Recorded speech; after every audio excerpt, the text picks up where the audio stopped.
મારી કવિતાનું શીર્ષક છે નવા વર્ષની સવાર।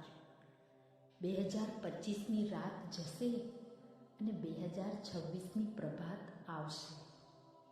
જોવા જઈએ તો ફક્ત વર્ષ બદલાઈ જશે, એક સવાર વધશે ત્યાં એક રાત ઘટી જશે।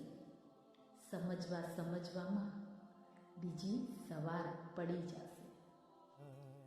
એક ઘરેલું સ્ત્રીના જીવનમાં કેવો ફરક પડશે? એક ઘરેલું સ્ત્રીના જીવનમાં કેવોય ફરક પડશે? ફરી પાછી એ જ જીવનની ગટમાળમાં ગોટાઈ જશે।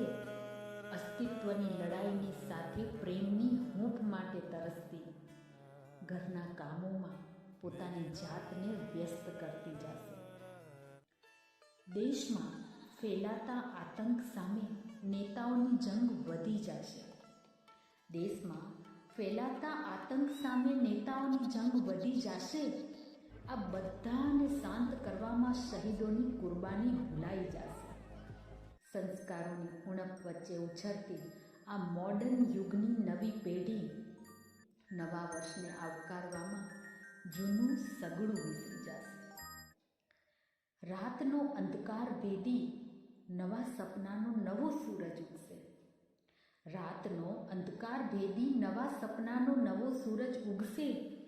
બમણી હિંમતથી નવા વર્ષની જિંદગીની રફતાર શરૂ થશે।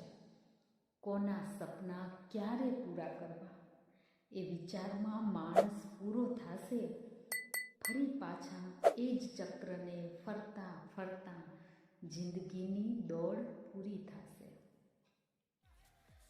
નવા વર્ષમાં કેટલાક સંકલ્પો તો મેં પણ લીધા છે। નવા વર્ષમાં કેટલાક સંકલ્પો તો મેં પણ લીધા છે। તેને પૂરા કરવાના મેં કોઈને કોલ પણ દીધા છે। પણ જાણું છું આ તેજીની દોડમાં શરીર હાંફી જશે। પણ જાણું છું આ તેજીની દોડમાં શરીર હાંફી જશે। ખરેખર સમજવામાં બીજી સવાર પડી જશે। સમજવામાં બીજી સવાર પડી જશે। ધન્યવાદ।